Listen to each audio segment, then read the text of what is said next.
Assalamu alaikum friends. Today our topic is about the regional anesthesia. What is regional anesthesia and what are its types? Regional anaesthesia होता क्या है और इसके types क्या क्या है?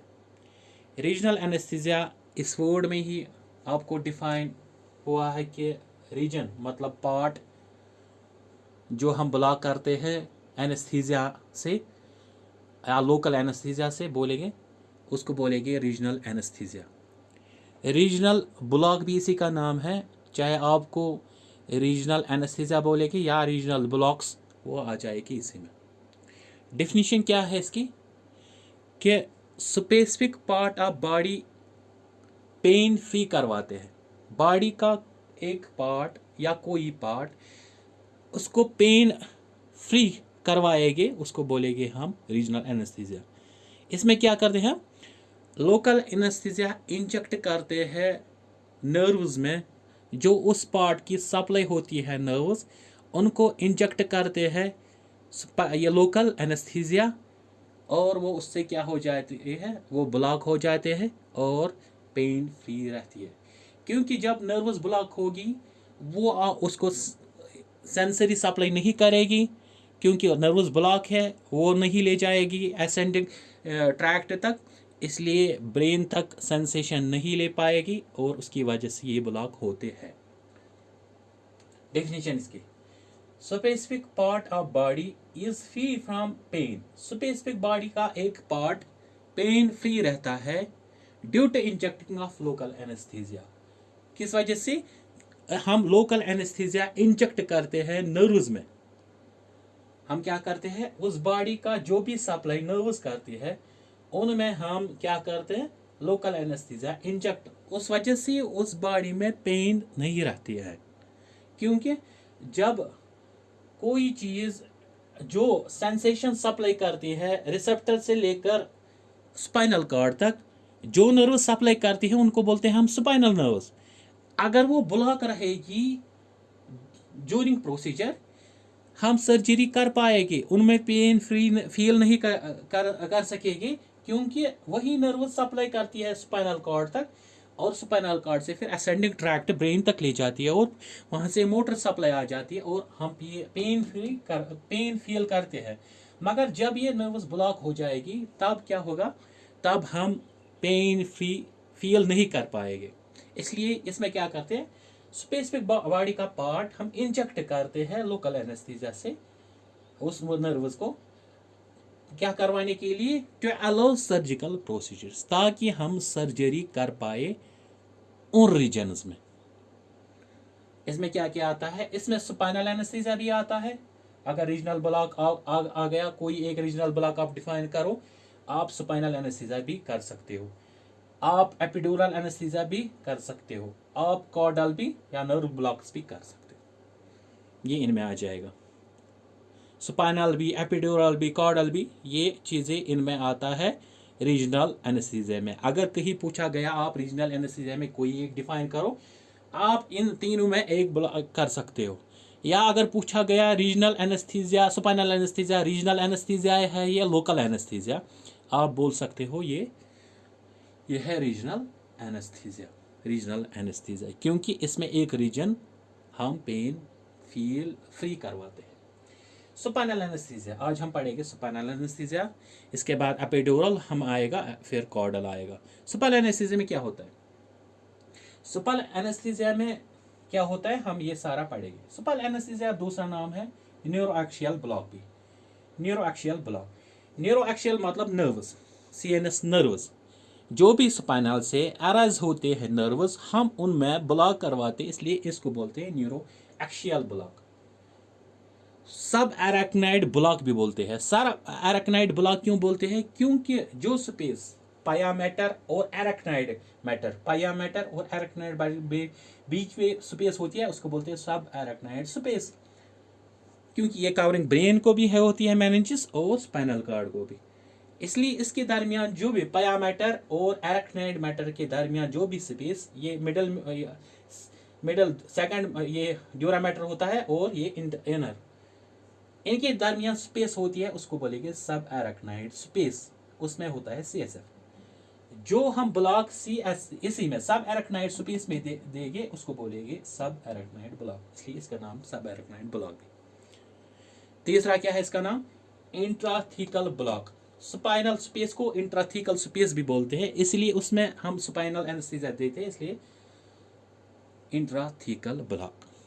तीन टर्म्स जो इसके रिलेटेड है, चाहे आपको न्यूरोक्सियल ब्लॉक आ जाए, चाहे सब एरेक्नाइड्स, न्यूरोक्सियल, एपिड्यूरल की को भी बोलते हैं, कॉर्डल, क्योंकि तीनों में हम स्पाइनल नर्व्स ब्लॉक करते हैं। मगर सब एरेक्नाइड ब्लॉक इसी का नाम है, स्पाइनल एनेस्थीसिया पर्टिकुलर नाम, इंट्राथीकल ब्लॉक भी इसी को बोलते हैं। मगर न्यूरोक्सियल ब्लॉक, स्पाइनल ब्लॉक और एपिड्यूरल को भी बोलते हैं।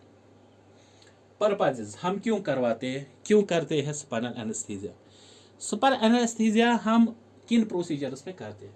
गायनोकोलॉजिकल प्रोसीजर्स, जो कि गायनोकोलॉजी सर्जरीज हैं उनमें करते हैं, जैसे कि LSCS, lover caesarean section, hysterectomy, removal of uterus, या वेजिनल प्रोसीजर्स, या पैल्विक प्रोसीजर्स में जो भी गायनोकोलॉजी के रिलेटेड आएगा वो करते हैं इनमें। और ऑर्थोपेडिक सर्जरी में जो लोअर लिम्ब्स होते हैं हमारे, या पैल्विक ऑर्गन्स के जो भी बोन्स हो गए, पैल्विक बोन्स, उनमें सर्जरी, या लोअर लिम्ब्स में सर्जरी जो भी होगी, knee procedures, tibia, fibula, hip replacement, knee replacement, ये सारे सर्जरीज ऑर्थोपेडिक में आते हैं, इसलिए इनको भी हम सर्जरी करते हैं। किससे? इस ब्लॉक से। गायनोकोलॉजी प्रोसीजर्स और ऑर्थोपेडिक। वास्कुलर सर्जरी में वेरिकोज वेन्स, जो भी डायलिटेशन वेन्स में होती है, हम उसको वास्कुलर वेरिकोज वेन्स बोलते हैं, इसलिए वो भी सर्जरी इस ब्लॉक में करते हैं। Hernia, epigastric and inguinal hernia, जो भी प्रोट्रूजन होती है एब्डोमिनल की उसको बोलती है हर्निया।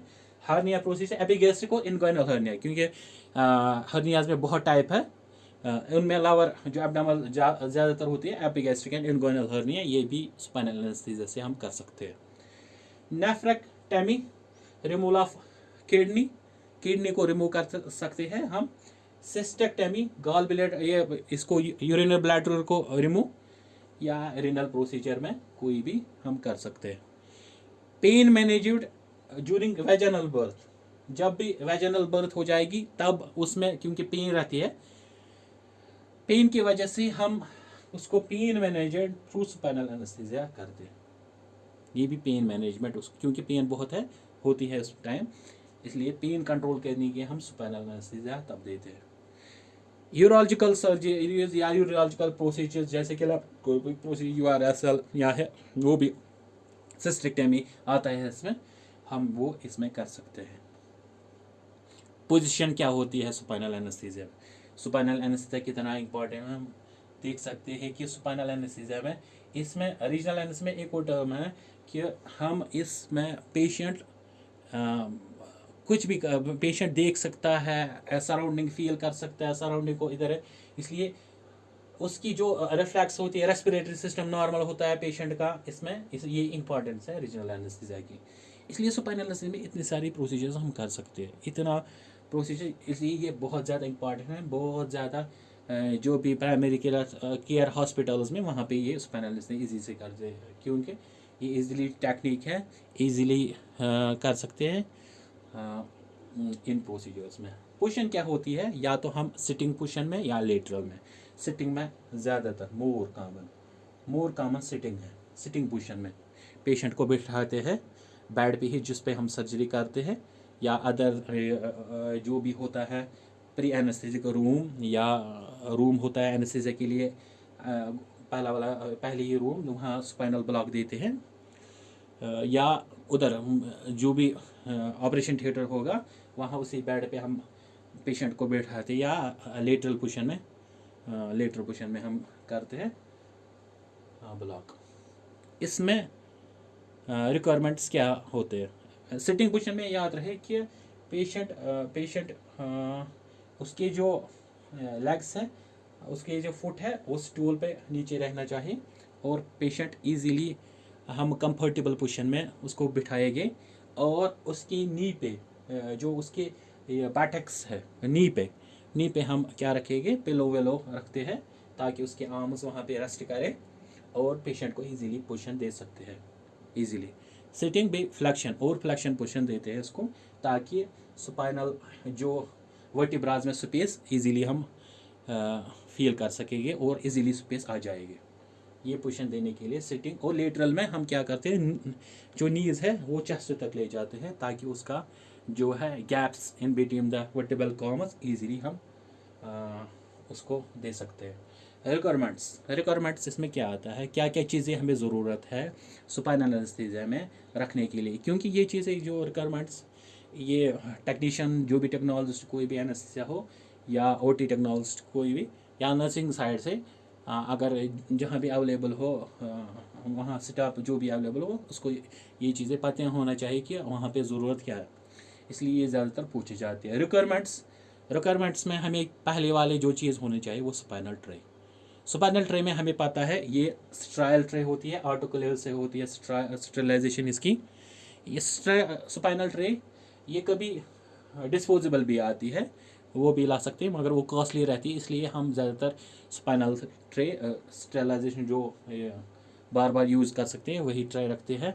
स्टेनलेस स्टील की ट्रे होती है, इसमें जो भी रिक्वायरमेंट्स होते हैं वो सब स्ट्रायल होते हैं, ये चीज़ें सारी स्ट्रायल होती है। स्पाइनल ट्रे में क्या होना चाहिए, गाजेस भी होनी चाहिए स्ट्रायल, किडनी ट्रे भी होनी चाहिए। किडनी ट्रे में हम बेटाडीन करते हैं यूज़ किडनी ट्रे में बेटाडीन डालने के लिए ताकि हम वॉश इजीली कर सकेंगे। और बाउल होता है उसमें टिंचर क्योंकि बेटाडीन की जो भी ये रहेगा बेटाडीन का उससे फिर लास्ट वॉश जो हम करते हैं टिंचर से करते हैं ताकि बेटाडीन क्लीन हो जाए और साइड भी पूरी क्लीन हो जाए। और स्पंज होल्डर होना चाहिए क्योंकि हमें गाज पकड़ने के लिए स्पंज होल्डर या स्पंज वहाँ पे गाज अगर नहीं है तो स्पंज भी चलेगी। स्पंज होल्डर करनी या गाज होल्डर बोलेंगे हम वो लेना है क्योंकि गाज हम हाथ से डायरेक्ट, क्योंकि हमारा जो ग्लव्स है वो स्ट्राइल होता है और हमारा बेटाडीन उसमें आ जाएगा, फिर तो हमें ग्लव्स निकालना है नया वाला ड्रग के साथ, क्योंकि ड्रग के साथ फिर उसमें एलर्जिक कंडीशंस पेशेंट को हो जाएगी। इसलिए हम क्या करते हैं, हम स्पंज होल्डर रखते हैं उसमें ट्रे में ताकि इजीली हम क्लीन कर सकेंगे साइड बिना ये बेटाडीन को टच किए हुए। और टॉवल्स, ड्रैपिंग के लिए टॉवल होने चाहिए जो हम ऊपर भी हेड साइड भी रख सकते, नीचे भी साइड में भी टॉवल्स। एक्चुअली 4 टॉवल्स होते हैं, 5 टॉवल्स 6 टॉवल्स होते हैं, 4 अराउंड द पेशेंट।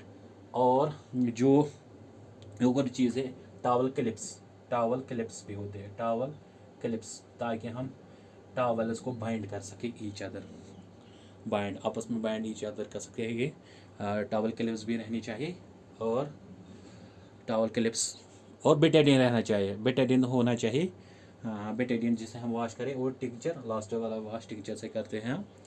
और इनकी सोल्यूशन अलग अलग पढ़नी है हमें, ये आगे पढ़ेंगे हम क्या होता है।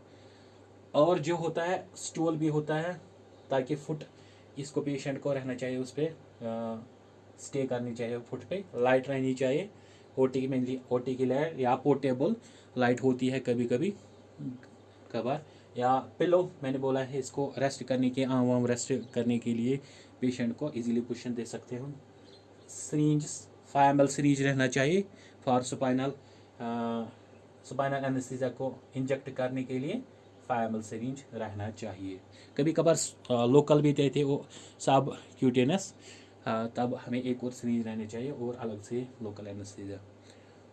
स्पाइनल नीडल्स जो भी हम इंजेक्ट जिससे हम स्पाइनल एनेस्थीसिया देते हैं वो स्पाइनल नीडल्स है, अलग से इसके नीडल्स आते हैं स्पाइनल नीडल्स के, डिफरेंट टाइप के, डिफरेंट गैजेस के और डिफरेंट कलर्स के आते हैं, वो हमें आगे पढ़नी है। स्पाइनल नीडल्स जब हम नीडल्स पढ़ेंगे तब हम आ जाएगा वहाँ पे स्पाइनल नीड्स, ये अलग अलग कलर कोडिंग के होते हैं और अलग अलग गेजेस के होते हैं। स्पाइनल नीड्स 2 तरह के स्पाइनल नीड्स यहाँ पे यूज़ करते हैं। स्पाइनल नीड्स ऑफ 2 टाइप्स, एक तो ड्यूरा कटिंग, दूसरा है ड्यूरा सेपरेटिंग। ड्यूरा कटिंग में क्या करते हैं हम, ड्यूरा को इसमें कट हो जाता है और इसमें ज़्यादातर ड्यूरा ज़्यादा कट हो जाएगा। ये इसमें 2 आते हैं क्योंकि बैबकॉक्स नीडल और होता है पेटकिन्स नीडल। एक तो हो क्योंकि बैबकॉक्स नीडल और दूसरा पेटकिन्स नीडल। ये इनमें इंसिडेंट्स, क्योंकि ये ज़्यादातर जो ड्यूरा मैटर है, जो पहला वाला ये मेनिंजेस लेयर है, उसको क्या करते हैं, उसको ज़्यादा कट हो जाता है इससे, इस नीडल से, इसलिए इसको ज़्यादातर पोस्ट स्पाइनल हेडेक होता है। जब एनेस्थीसिया देने के बाद इसको हेडेक फील होता है, इसलिए इसकी जो कंट्राइंडिकेशन है वही है पोस्ट स्पाइनल हेडेक। मगर याद रहनी चाहिए ये चीपर नीडल्स है। ड्यूरा सेपरेटिंग में क्या होता है, इनमें पेंसिल टिप होती है, पेंसिल टिप, इसलिए ये टिप पॉइंटेड एरिया होता है इसमें, वो उस वजह से उसकी जो ड्यूरा मैटर की कट होता है वो बहुत कम होता है, इसलिए इसको बोलते हैं, ये ज़्यादातर सेपरेट करते हैं ड्यूरा को। इसमें दो आते हैं, एक तो विटकरी और स्पॉटी, विटकरी और स्पॉटी, दो नीडल्स आते हैं। ये पोस्ट स्पाइनल एनेस्थीसिया, क्योंकि ड्यूरा मैटर का कट कम हो जाता है, इसीलिए इसकी वजह से इनमें पोस्ट स्पाइनल हेडेक बहुत कम होता है, और इसका ये एक्सपेंसिव है। वो वहाँ पे दोनों में यही फ़र्क है कि इसमें पोस्ट स्पाइनल एनेस्थीसिया होता है और ड्यूरा ज़्यादा कट होता है, इसमें ड्यूरा कम कट होता है, ड्यूरा ज़्यादातर सेपरेट होता है, और इसमें पोस्ट स्पाइनल हेडेक कम है, एक्सपेंसिव मगर ज़्यादा है। अप्रोच क्या करते हैं, मेनली मीडियन अप्रोच करते हैं। अप्रोच कौन कौन से अप्रोच करते हैं, कौन कौन से साइट हम कहाँ पे इंजेक्ट करते हैं, मेनली मीडियन साइट लेते हैं, मीडियन का बॉडी का मीडियन मिड लाइन ये कॉमन होता है, कभी कभार मिड लाइन से थोड़ा लेटरल भी हम कर सकते हैं, उसको बोलते हैं पैरामीडियन। पैरामीडियन ही इंजेक्ट करते हैं जो सिरिंज की, एक्चुअली ये होती है मिड लाइन, जब हम लेटरली ले लेंगे, लेटरल राइट है लेफ्ट लेटरल, उसको बोलेंगे पैरामीडियन। लंबोसैक्रल ये क्या होता है, इसको बोलते हैं टेलर्स इंसिजन, ये 1 साइड मीडियल 1 सेंटीमीटर मीडियल और 1 सेंटीमीटर कॉर्डल होती है, कॉर्डल यानी कि नीचे की तरफ कॉसेक्स रीजन की तरफ नीडल होती है, ये सीरीज होता है, लेकिन सीरीज की पोजीशन, एक्चुअली ये सीरीज की मिड लाइन लेटरल लंबोसैक्रल, ये सीरीज की पोजीशंस हम या नीडल की पोजीशंस बोलेंगे, नीडल की पोजीशंस। लंबोसैक्रल दूसरा नाम है टेलर, ये आता है। लंबोसैक्रल का दूसरा नाम क्या है, उसको बोलेंगे टेलर अप्रोच। साइड क्या होती है, एडल्ट में L3 L4 L4 L5, क्योंकि जो स्पाइनल कार्ड है ना वो L1 या L2 में एंड होता है एडल्ट्स में स्पाइनल एनेस्थीसिया की साइड क्या है, L3 L4 L4 L5, या उसमें क्योंकि L1 L2 में स्पाइनल कॉर्ड एंड होता है, क्योंकि अगर हम इंजेक्ट हो जाएगा स्पाइनल कॉर्ड से, क्या हो जाएगा, उसके जो भी ट्रैक्ट्स है वो डिसअपियर हो जाएगी, ट्रैक्ट्स ख़त्म हो जाएंगे, उसका बॉडी का एक पार्ट, कोई भी पार्ट पैरालाइज हो सकता है। वो बचाने के लिए हम लोअर रीजन में स्पाइनल एनेस्थीसिया, जहाँ पे स्पाइनल कॉर्ड ख़त्म होता है उसके लोअर में क्या करते हैं, हम इंजेक्ट करते हैं वहाँ पे क्या ड्रग्स, यहाँ पे अगर ख़त्म हो गया ना उसके नीचे हम करते हैं इंजेक्ट ड्रग्स, क्योंकि अगर डायरेक्टली हमने क्या किया उसमें फिर हो गया स्पाइनल एनेस्थीसिया, हम डायरेक्ट इंजेक्ट करेंगे जहाँ पे स्पाइनल एनेस्थीसिया होता है, सॉरी जहाँ पे स्पाइनल कॉर्ड होता है वहाँ पे अगर हम इंजेक्ट करेंगे नीडल, फिर क्या हो जाएगा, स्पाइनल कॉर्ड से थ्रू इंजेक्ट हो जाएगा, स्पाइनल कॉर्ड की जो भी ट्रैक्ट्स ख़त्म हो जाएंगे, उसमें से आपका बॉडी का एक स्पाइनल कॉर्ड जहाँ पे ये सप्लाई करती है वो बैठ जाएगा। बहुत ख़तरनाक कंडीशन है, इसलिए क्या करते हैं हम एनेस्थीसिया में, ये टेक्निक जो बहुत अच्छी आई हुई है, इसमें क्या करते हैं हम लोअर रीजन स्पाइनल कॉर्ड के नीचे, कोई भी पूछेगा आपको क्यों हम वहाँ नहीं करते, क्योंकि वहाँ पे स्पाइनल कॉर्ड होता है उसके लोअर रीजन पर, इसलिए यहाँ पे एंड हो जाएगा, इसलिए हम जाएंगे किस स्पेस में, L3 L4 L4 L5, ये स्पेसेस वर्टिब्रास के दरमियान जो भी स्पेसेस होती है ना उसी के बोलते हैं स्पाइनल स्पेसेस, हैं वहाँ पे होते हैं। एडल्ट्स में L3 L4 L4 L5, क्योंकि L2 L1 में स्पाइनल कॉर्ड एंड होता है। चाइल्ड्स में L3 पे स्पाइनल कॉर्ड एंड होता है, इसलिए हम L4 L5 में देते हैं, L5 में, और इनमें कॉर्डल एनेस्थीसिया भी दे सकते हैं। प्रोसीजर क्या होता है स्पाइनल एनेस्थीसिया में, प्रोसीजर इसका सिंपल है, इजी है, आपको सिर्फ याद रखना है। पहला हम क्या करते हैं, पेशेंट की आइडेंटिफिकेशन के बाद, पेशेंट फुली आइडेंटिफाई होता है कौन सी सर्जरी क्या है, उसका MRD चेक करने के बाद हम क्या करते हैं, पेशेंट को कहाँ लाते हैं, अंदर थिएटर में। थिएटर में हम क्या करते हैं, पहले पेशेंट को बिठाते हैं, मॉनिटर सब अटैच करके, सारे पैरामीटर्स वाइटल साइंस लेके हम उसको देखते हैं इसके वाइटल साइंस क्या है। वाइटल साइंस के बाद हम पेशेंट को बोलते हैं कि आपको स्पाइनल एनेस्थीसिया देना है, आपको बैठना है। वो बैठ जाएगा बेड पे आराम से। उसको हमें नीचे स्टूल रखना है फुट के नीचे में, और उसको फ्लेक्शन पुशन देनी है, बैंड करवाना है, ताकि इसके जो ये चिन है वो चेस्ट से टच करे। उसको बोलेंगे चेस्ट से टच करे, उस वजह से उसको हेड डाउन रहता है और बॉडी फ्लैक्स रहती है। उस वजह से उसकी वर्टिबल काम के बीच में स्पेसेस वो बढ़ जाती है, वो एलोंगेट होती है। इसीलिए हम क्या कहते हैं, उस वजह से हमारी जो स्पाइनल वो डायरेक्टली इन वर्टिब्रास के बीच में चली जाएगी। After positioning body flexion, body flexion देते हैं। हमने किया, बॉडी को फ्लेक्स किया, पोजिशन दे दी। अब क्या करेंगे हम, अब हम बेटाडीन से क्लीन करेंगे। बेटाडीन से हमें क्लीन किया 2 वॉश। हर एक वॉश में ये रहना चाहिए कि हमने स्टेराइल तरीके से ओपन की, स्टेराइल तरीके से हमने ओपन करना है। बिल्कुल अंदर वाले लेयर्स में, अंदर वाला जो इसकी कवरिंग होती है ट्राई में, वो उसको टच नहीं करना है। हमें सिरिंज डालनी है इसमें। ड्रग अगर स्टेराइल होगा बाहर से वायल, तब हम इसी पे डाल सकते हैं। मेनली हम क्या करते हैं, हम स्पाइनल जो भी वायल होती है हम वो खुद ही ब्रेक करते हैं। फिर सर्जन को बोलते हैं, ये एनेस्थीसिया को बोलते हैं कि आप इसमें ड्रग ले लो। और ड्रग लेने से ड्रग जो भी लेता है वो, फिर वो ट्राई पे रखता है स्टेराइल तरीके से। सब कुछ स्टेराइल तरीके पे होता है। उससे पहले कि एनेस्थीसिया जो भी एनेस्थीसियोलॉजिस्ट वो वॉश करता है, वॉशिंग होती है, स्क्रबिंग होती है वो इजीली, क्योंकि उसने पहना होता है गाउन वाउन सब कुछ स्टेराइल तरीके से। अब वो क्या करता है, वो ड्रग्स लेता है। इसलिए ये ओपन करने के लिए कि क्लीनिंग एंड बेटाडीन 2 वॉशेस करते हैं। स्पाइन और स्टेराइल तरीके से, मैंने बोला कि स्पाइनल ट्रे वो स्टेराइल तरीके से ओपन करता है, उसमें गाज उठा दिया और स्पंज होल्डर और कोई जो भी वहाँ टेक्नोलॉजी कोई भी होगा वो बेटाडीन डालेंगे किडनी ट्रे में, और उस वजह से उसको सोक करता है बेटाडीन, फिर वॉश करता है वो एरिया, जो एरिया उसको पीछे से बैक में फुली एरिया उसको वॉश करता है, प्रिपेयर करता है। आफ्टर वॉशिंग वो क्या करता है, वो ड्रैप डालता है। बेटाडीन की 2 वॉश होने के बाद उसको ड्रैप टॉवल लेता है चारों साइड से, और वो साइड ओपन करता है, ओपन रखता है जो उसको इंजेक्ट करनी है। L4 L3 L4 L4 L3 L4 L4 L5 अगर एडल्ट में होगा, वो साइड ओपन करता है, वो साइड ओपन रखता है। आफ्टर ड्रैपिंग वो क्या करता है, वो वॉश करने के बाद ये इसका ड्रैप किया, ये पार्ट एक्सपोज रख दिया हमने। फिर क्या लेते हैं, वो लेता है स्पंज होल्डर और गाजेस और टिंचर।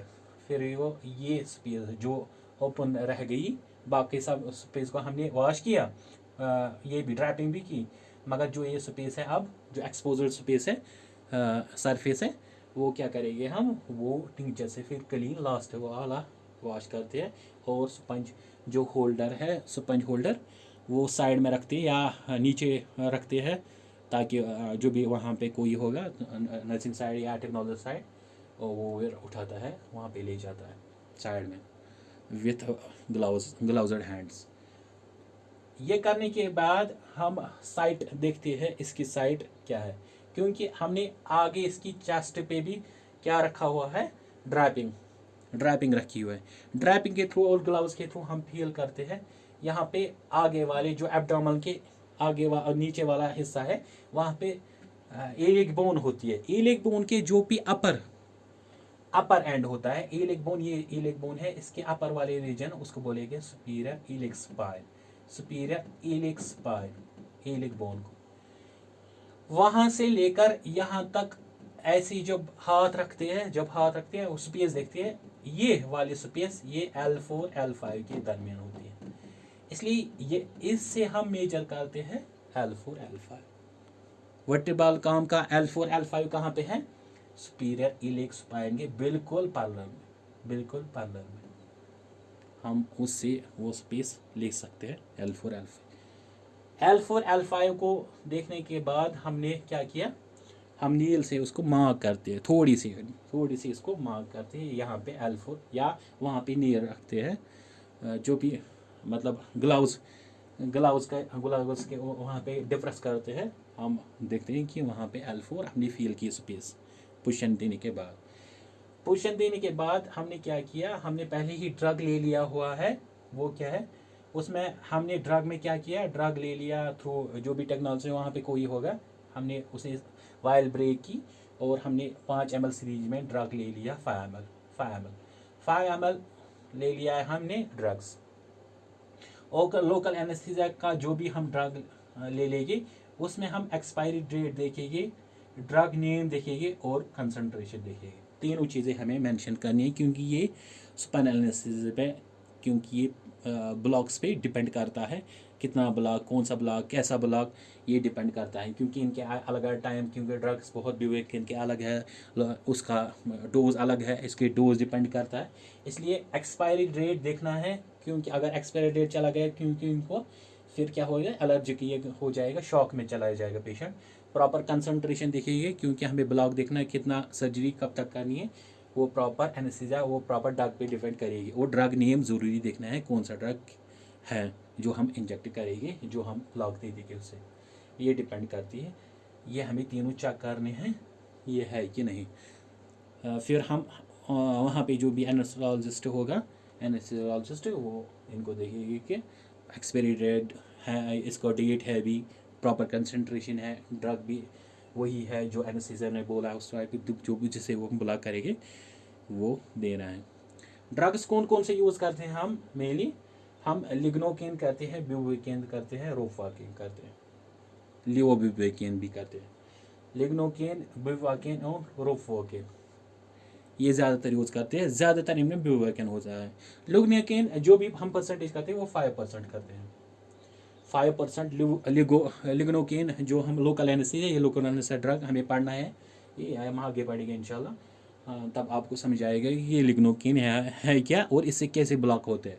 लिग्नोकेन 5% हम यूज़ करते हैं, मगर उसमें 7.5% डेक्सट्रोज होता है। डेक्सट्रोज क्यों होता है, डेक्सट्रोज इसको हाइपर बारिक बनाते हैं। हाइपर बारिक मतलब इसकी स्पेसिफिक ग्रेविटी CSF, क्योंकि इसमें होता है ना सब एरेक्टोनिक स्पेस में CSF, अगर हम ड्रग इंजेक्ट करेंगे वो हाइपोबारिक होगा, वो ऊपर चला जाएगा, इसलिए ब्लॉक ऊपर रहेगा। नीचे वाले जो भी पोर्शन है हमें ज़्यादा ब्लॉक उसमें नहीं मिलेगा, इसलिए अपर वाले ब्लॉक भी हो जाएगा। अगर अपर वाला ब्लॉक हो गया L4 L5 से ऊपर चला गया ये लोकल एनेस्थीसिया, तब हम क्या रेस्पिरेटरी डिप्रेशन हो सकता है, पेशेंट वेंटिलेशन पे डालना पड़ेगा। इसलिए हम क्या करते हैं, हाइपरबारिक बनाने के लिए हम डेक्सट्रोज ऐड करते हैं इस ड्रग को या ऑलरेडी किया हुआ होगा, किया है ऑलरेडी जो भी बनाती है ड्रग्स। उसमें क्या होता है, ये हाइपरबारिक की वजह से इसकी जो स्पेसिफिक ग्रेविटी वो इंक्रीज हो जाती है। जितना स्पेसिफिक ग्रेविटी इंक्रीज हो जाएगी ड्रग सेटल डाउन हो जाएगा, ड्रग नीचे चला जाएगा। इसलिए ड्रग नीचे चला गया तो हमें ब्लॉक ज़्यादा मिलेगा। लिग्नोकेन ज़्यादातर आज यूज़ नहीं करते हैं, आपने देखा होगा कि लिग्नोकेन ज़्यादातर यूज़ नहीं करते हैं स्पाइनल एनेस्थीसिया में, क्योंकि इसकी कंट्रा इंडिकेशन ज़्यादातर कार्डा इक्वाना होता है।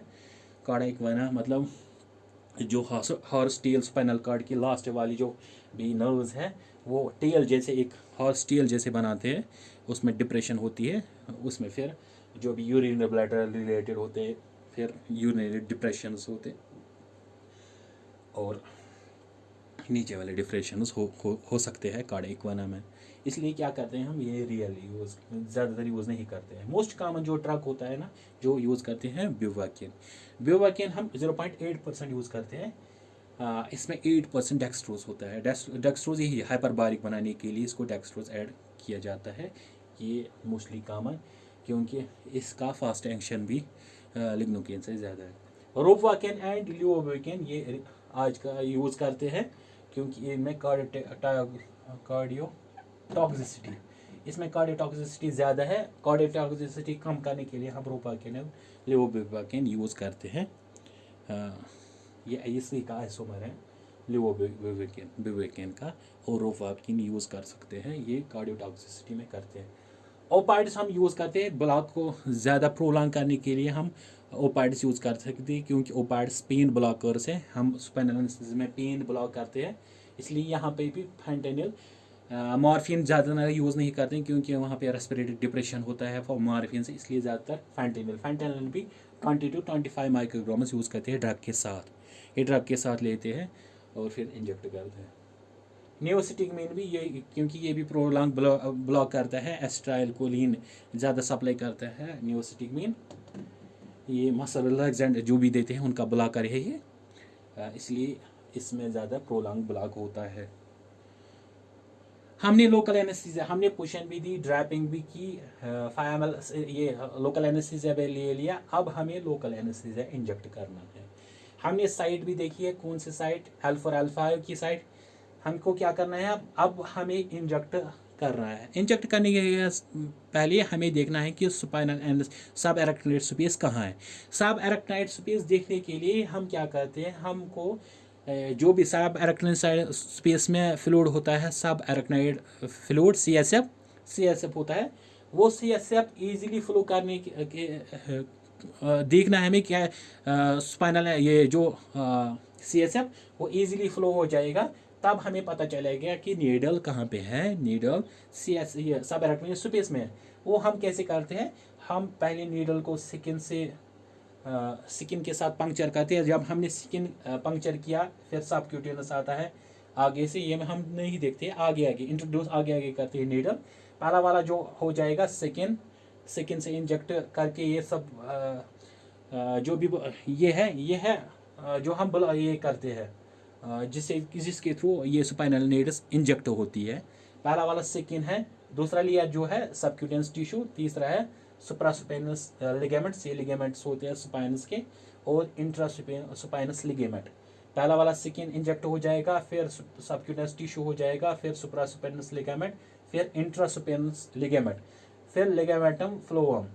लिगामेंटम फ्लोएम के साथ ड्यूरामेटर आता है, पहला वाला मेनिंजियल कैरेटर स्पाइनल कॉर्ड को, फिर एरेक्नाइड मैटर आता है, ड्यूरामेटर के फर्दर दो है एक्स्ट्रा इन ड्यूरा, फिर इसके बाद एरेक्नाइड मैटर आता है। एरेक्नाइड के बाद जब हम आगे इंट्रोड्यूस करते हैं नीडल, तब हमें मिलता है सब एरेक्नाइड स्पेस। सब एरेक्नाइड स्पेस कैसे हमें पता चलेगा, क्योंकि हम अंदर नहीं देखते हैं कि सब एरेक्नाइड स्पेस में चला गया, क्योंकि अनविजुअल होता है।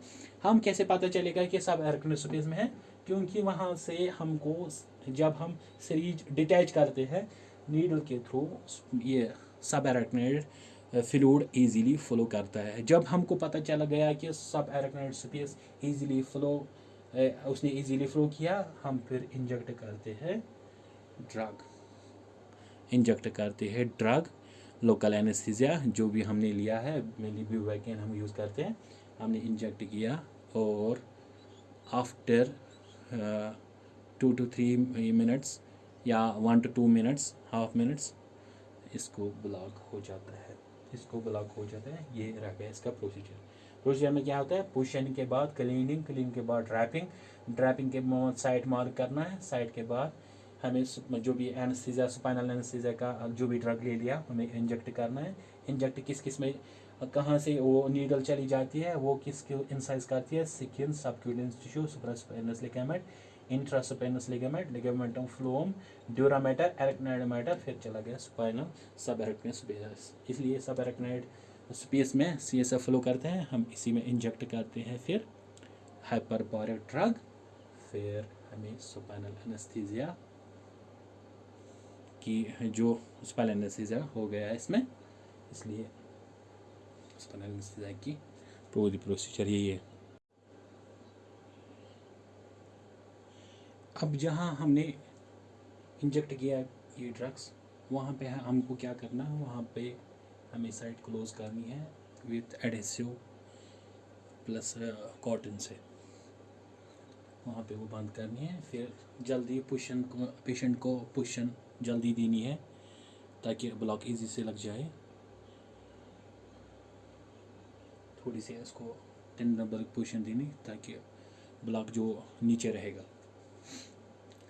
अब जो फैक्टर्स ब्लॉक को करते हैं वो कौन कौन से फैक्टर्स है। पहला वाला है डोज। डोज ब्लॉक को जितना हम डोज इंक्रीज करेंगे उतना उसको ब्लॉक हो जाएगा, उतनी नर्व ज़्यादा ब्लॉक रहेगी और उतना हमें ब्लॉक मिलेगा। इसलिए डोज इंक्रीज करने के साथ ब्लॉक भी इंक्रीज हो जाएगा। ये डिपेंड करता है डोज और इंक्रीज को। बैरिसिटी मतलब ड्रग हाइपरबारिक है, हाइपोबारिक है या आइसोबारिक है। मैंने बोला है हाइपरबारिक मतलब इसकी जो स्पेसिफिक ग्रेविटी इंक्रीज हो जाती है, हाइपरबारिक इंक्रीज हो जाएगी, हाइपो मतलब डिक्रीज हो जाएगी और आइसोबारिक सेम स्पेसिफिक ग्रेविटी रहेगी एज सीएसएफ के रिलेटेड। जब इंक्रीज हाइपरबारिक में जो भी ड्रग होगा, क्योंकि हमें पता है हाइपरबारिक विथ डेक्सट्रोज बनाते हैं, हाइपरबारिक ड्रग को विथ डेक्सट्रोज उसके साथ मिक्स करते हैं, वो हाइपरबारिक हो जाता है। हाइपरबारिक मेनली क्या करता है, वो ड्रग को सेटल डाउन करता है और जो हायर ब्लॉक्स वो करने नहीं देता है। वो लोअर जो ब्लॉक्स है, जो लोअर रीजन जो जिनको हमें ज़रूरत है वो उन ब्लॉक्स के लिए यूज़ करते हैं। जैसे कि हमें पैल्विक और लोअर लिम्स का ब्लॉक चाहिए तब हम हाइपरबारिक ड्रग्स यूज़ करते हैं। मेनली ड्रग को हाइपरबारिक करने के लिए डेक्सट्रोज हम यूज़ करते हैं।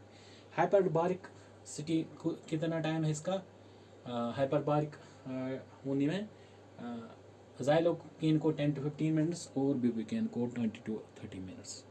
हाइपरबारिक ड्रग वो होता है जिसकी स्पेसिफिक ग्रेविटी सीएसएफ से कम होगी। हाइपोबारिक बनाने के लिए हम क्या करते हैं, स्ट्राइल वाटर ऐड करते हैं ड्रग को, वो हाइपोबारिक हो जाता है क्योंकि उसमें स्पेसिफिक ग्रेविटी कम होती है, वो डाइल्यूशन हो जाता है उसका, इसी स्पेसिफिक ग्रेविटी कम होती है विथ रिलेटेड सीएस। इसमें अगर हम हायर ब्लॉक चाहिए, क्योंकि जितना ये हाइपोबारिक होगा ड्रग उतना ऊपर चला जाएगा, इसलिए हमको क्या हो जाएगा, सो हम अपर ब्लॉक्स भी, हायर ब्लॉक्स भी, स्पाइनल ब्लॉक्स भी उससे करवा सकते हैं। जैसे कि को रेक्टल सर्जरीज में जो भी रेक्टल या कोलन की सर्जरी, हम उसमें हाइपोबारिक ड्रग्स यूज़ करते हैं। आइसोबारिक मतलब सेम लेवल में ब्लॉक रहता है, सेम लेवल में ब्लॉक रहता है जहाँ पे हमने इंजेक्ट किया है। हाइपोबारिक में हमें उस लेवल से ऊपर ब्लॉक मिलता है जहाँ हमने इंजेक्ट किया है, और आइसोबारिक में वही सेम लेवल पे जहाँ पे हमने इंजेक्ट किया है उसी लेवल पे हमें ब्लॉक मिलेगा और उसके नीचे, उस लेवल के और उसके नीचे। पोजीशन आइसोबारिक में सेम लेवल पे, सॉरी। पोजीशन क्या होती है, पोजीशन डिपेंडेंट फैक्टर क्यों है। पोजीशन में अगर हमें हाइपरबारिक ड्रग यूज़ करेंगे हायर लेवल अटेन करने के लिए, क्योंकि हाइपरबारिक हमेशा नीचे चला जाएगा। अगर हमें अपर लेवल्स गेन करने के लिए उसमें हमें लेटरल पोजीशन दे सकते हो। बाकी पोजीशन स्पाइन, ये सिटिंग पोजीशन में आपको पता है वो नीचे चला जाएगा, और हमें ऊपर तक ड्रग लेना है, हम लेटरल पोजीशन दे सकते हो। सीएसएफ जितना वॉल्यूम सीएसएफ का इंक्रीज हो जाएगा उतना हमें ड्रग ज़्यादा ज़रूरत है, क्योंकि डाइल्यूशन हो जाएगी उस ड्रग को। अगर हमने 3 ml दे दिया उसमें डाइल्यूशन हो जाएगी, और सीएसएफ अगर और जितना सीएसएफ होगा उसमें वो डाइल्यूशन हो जाएगी, इसलिए जितना डाइल्यूट होगा ब्लॉक उतना ही कम होगा। इसलिए सीएसएफ जितना ज़्यादा होगा ब्लॉक उतना ही कम होगा, क्योंकि डाइल्यूशन वजह से, क्योंकि ड्रग डाइल्यूट ज़्यादा सीएसएफ में हो जाएगा। इसलिए अगर सीएसएफ कम होगा तो ड्रग कम ही में डाइल्यूट होगा, इसलिए ब्लॉक ज़्यादा मिलेगा, यहाँ पे ब्लॉक कम मिलेगा अगर वॉल्यूम इंक्रीज हो। प्रेगनेंसी में क्या होता है, ब्लॉक ज़्यादा अटेन करती है अपर या हायर ब्लॉक्स पर हम उतना ही ड्रग, अगर नॉन प्रेगनेंसी वूमेन में हम करेंगे, हम नॉन प्रेगनेंसी वूमेन में कम ही ब्लॉक लोअर ब्लॉक्स पाएंगे, और जो प्रेग्नेंट वूमेन होगी उनमें हम वही सेम उतना ही ड्रग अगर इंजेक्ट करेंगे हम अपर ब्लॉक्स उसमें पाएगी। क्योंकि उसकी जो सब एरेक्नाइड स्पेस वो कम हो जाती है due to increase abdominal pressure भी होता है, क्योंकि बेबी की वजह से, उसमें फिर एपिड्यूरल जो स्पेस है वो प्रेस हो जाती है, उस वजह से सब एरेक्नोइड स्पेस वो क्या हो जाती है, कम। जितना कम होगी स्पेस उतना हमें ड्रग कम ज़रूरत है, इसलिए हम अगर उतना ही ड्रग देंगे हम पाएंगे उसमें हायर ब्लॉक। एज भी मैटर करता है, जो ओल्ड एज है उनकी सब एरेक्नोइड स्पेस कम हो जाती है, उनका CSF कम हो जाता है, इस वजह से उनका जो ब्लॉक है हायर ब्लॉक पाते हैं उन्हें जब भी इंजेक्ट करते हैं।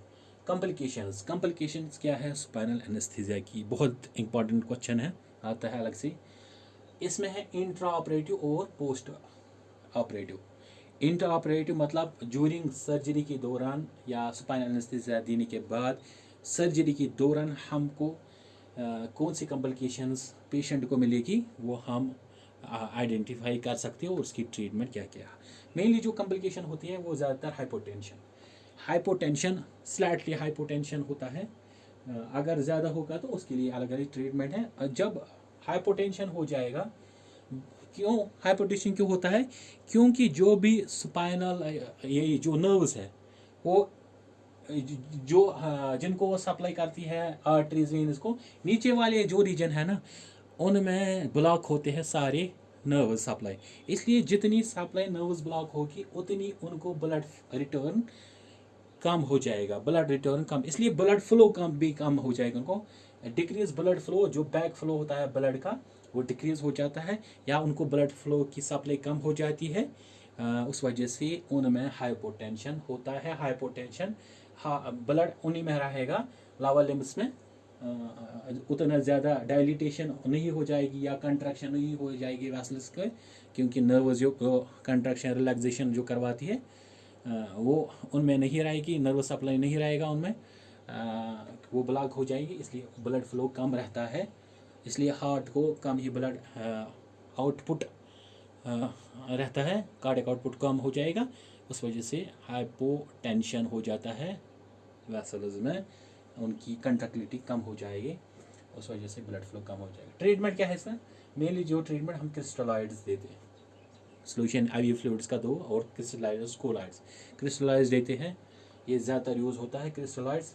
हेड लो पुशन टेंडलबर्ग स्लाइडली टेंडलबर्ग पुशन देते हैं, जिसमें हेड लो होता है।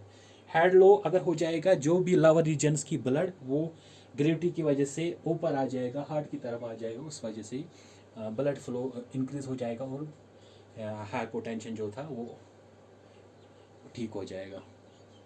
और वेसोप्रेसर्स वेसल्स को प्रेस करते हैं, जितना वेसल्स प्रेस हो जाएंगे उतना इंक्रीज हो जाएगा टेंशन, इसलिए हाइपरटेंशन उसमें हाइपोटेंशन ट्रीट हो जाएगा। मेनली हम देते हैं इफिडेरिन मेनली देते हैं। ब्रैडिकार्डिया हो जाता है, दूसरी कॉम्प्लिकेशन जो है वो ट्रीट करने के लिए, ब्रैडिकार्डिया मतलब हार्ट रेट डिक्रीज हो जाती है, और वो ट्रीट करने के लिए हम एट्रोपिन दे सकते हैं। हायर स्पाइनल एनेस्थीसिया और टोटल स्पाइनल एनेस्थीसिया, मैंने बोला कि जब हाइपोबारिक ड्रग होगा वो उस लेवल से ऊपर जाएगा, जहाँ हमने लेवल इंजेक्ट किया है उस लेवल से वो हाइपोबारिक, क्योंकि उसकी स्पेस पे ग्रेविटी कम है इसलिए ड्रग ऊपर चला जाएगा, उस वजह से उसका हाइपर स्पाइनल एनेस्थीसिया भी हम उसको हाइपर स्पाइनल एनेस्थीसिया हो जाएगा, और अपर वाली रीजन्स ब्लॉक हो जाएगी, और टोटल स्पाइनल भी हो सकता है। टोटल स्पाइनल पूरा स्पाइनल एनेस्थीसिया, स्पाइनल ये CSF है उसमें ब्लॉक हो जाएगी, सारी वेन्स ब्लॉक हो जाएगी, उस वजह से उसको क्या हो जाएगा, उस वजह से उसको रेस्पिरेटरी पैरालिसिस भी हो सकता है, क्योंकि रेस्पिरेटरी मसल्स है ना जो सप्लाई करती है नर्वस, वो भी पैरालिसिस हो जाएगी, उनमें ब्लॉकस हो जाएगी, उस वजह से उसको रेस्पिरेटरी पैरालिसिस हो जाएगी, एपनिया हो जाएगा।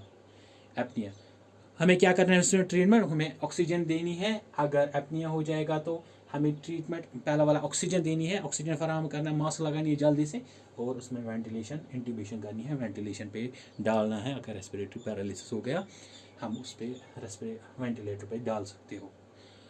फोर्थ वाला जो है शिवरिंग होती है, अगर हम कोल्ड IV यहाँ पे स्टेरॉइड दे दिया हमने, कोल्ड IV फ्लूइड्स या कोल्ड एनवायरनमेंट है या ब्लैंकेट कुछ नहीं रखा है हमने ऊपर उस वजह से उसको क्या हो जाएगी शिवरिंग। वो ट्रीट करने के लिए क्या करना है, हमें उसको वार्म करना है। ब्लैंकेट आती है, नीचे वाली भी ब्लैंकेट होती है वार्म करने के लिए, और बियर हगर भी होता है, वो भी क्या करता है उसको शिवरिंग ट्रीट करती है। और IV फ्लूइड्स अगर ज़्यादा होगी तो शिवरिंग ड्रग्स जो आते हैं एंटी शिवरिंग्स, और IV फ्लूइड्स भी दे सकते। IV फ्लूइड्स वार्म करके देना है, ज़्यादा याद रहे कि ज़्यादा वार्म नहीं, जो नॉर्मल बॉडी बियर कर सकते हैं वो दे सकते हैं। पोस्ट ऑपरेटिव में क्या होता है, इसमें इंटर ऑपरेटिव में हाइपोटेंशन, ब्रेडिकार्डिया, हाइसोपाइनल, टोटल स्पाइनल और शिवरिंग, इसकी ट्रीटमेंट भी बोली मैंने। पोस्ट स्पाइनल में यूरिनरी रिटेंशन रहता है, यूरिनरी रिटेंशन, क्योंकि अगर कार्डा इक्वाइना ब्लॉक हो गया ना, कार्डा इक्वाइना ब्लॉक हो गया उस वजह से ही, क्योंकि ये ज़्यादातर सप्लाई करती है यूरिनरी ब्लैडर को, मैंने ऑलरेडी बोला है। अगर ये सब ब्लॉक हो गया तो यूरिनरी रिटेंशन हो जाएगी, यूरिनरी कलेक्शन हो जाएगी, उसमें ये यूरिनेट मिक्सचरेशन नहीं कर पाएगा, इसलिए इसकी जो मसल्स है वो रिलैक्स रहेगी, डेट्रोसर मसल्स, इस वजह से इसका यूरिनरी रिटेंशन हो जाएगा। फिर हमें क्या देना है, फिर हमें इसमें ब्लॉकर्स देंगे। पोस्ट स्पाइनल हेडेक, ये मोस्टली कॉमन होता है पोस्ट स्पाइनल में, बहुत पेशेंट को पाया गया है कि पोस्टल स्पाइनल। ये क्यों होता है, ये अगर हम लॉन्ग बोर नीडल यूज़ करते हैं उस वजह से स्पाइनल जो CSF है वो लीक हो जाता है। लीक होने के बाद उसकी जो इंट्राक्रैनियल प्रेशर वो डिक्रीज हो जाएगी। मैंने बोला कि long bore needle, long gauge needle अगर हम करेंगे यूज़, उस वजह से उसकी स्पाइनल जो है CSF वो लीक हो जाएगा। लीक होने से इंट्राक्रैनियल प्रेशर डिक्रीज हो जाएगा। इंट्राक्रैनियल प्रेशर अगर डिक्रीज हो गया तो उसको हेडेक हो जाता है।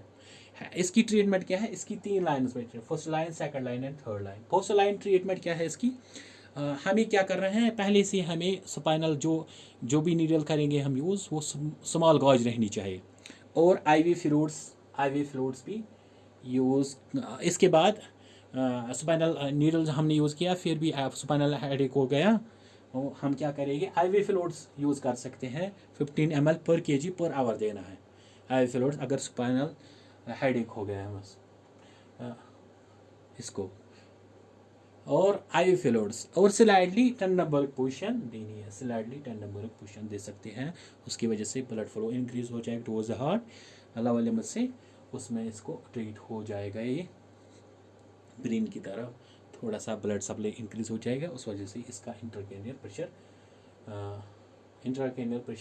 यहाँ पे इंट्राक्रैनियल प्रेशर डिक्रीज होता है, increase due to intracranial pressure decrease होता है, उस वजह से इसका इंट्राक्रैनियल प्रेशर इंक्रीज हो जाएगा। और स्मॉल गॉज नीडल्स भी यूज़ कर सकते हैं। सेकंड लाइन में मेनली क्या करते हैं हम डेस्मोप्रेसिन करते हैं यूज़, एब्डोमिनल ब्लेंडर्स बोलते हैं, ये यूज़ कर सकते हैं। इनहेलेशन करवाते हैं इसको, carbon dioxide plus oxygen, carbon dioxide 5 to 6%, ये प्रमोट करता है CSF को प्रोडक्शन में। ज़्यादा से ज़्यादा CSF प्रोड्यूस होता है, ज़्यादा से ज़्यादा CSF प्रोडक्शन होती है, उसकी वजह से इसको ज़्यादा CSF हो जाएगा, CSF इंट्राक्रैनियल प्रेशर इंक्रीज हो जाएगा, और फिर post spinal anaesthesia headache treat हो जाएगा। थर्ड लाइन में क्या होता है, थर्ड लाइन में हम एपिड्यूरल स्पेस में ऑटोलॉगस ब्लड, मतलब पेशेंट का खुद ही का ब्लड लेते हैं और वो इंजेक्ट करते हैं किसमें, एपिड्यूरल स्पेस में, उसको बोलते हैं एपिड्यूरल ब्लड पैच। वो 10 to 20 ml करते हैं इंजेक्ट इनटू एपिड्यूरल स्पेस। जो एपिड्यूरल होते हैं ना, ड्यूरा के आउटसाइड में स्पेस होती है तो उसको बोलते हैं सब ड्यूरल स्पेस, वही एपिड्यूरल स्पेस होती है, वो उसमें इंजेक्ट करते हैं क्या, ब्लड। ये था हमें स्पाइनल एनेस्थीसिया। अगर इसमें कुछ रह गया, मुझे स्किप हो गया कोई भी पॉइंट, आप बोल सकते हो, और दूसरा कमेंट सेक्शन में लिख सकते हो आपको ये लेक्चर कैसा लगा और इसमें क्या मिसिंग था वो बोल सकते हो।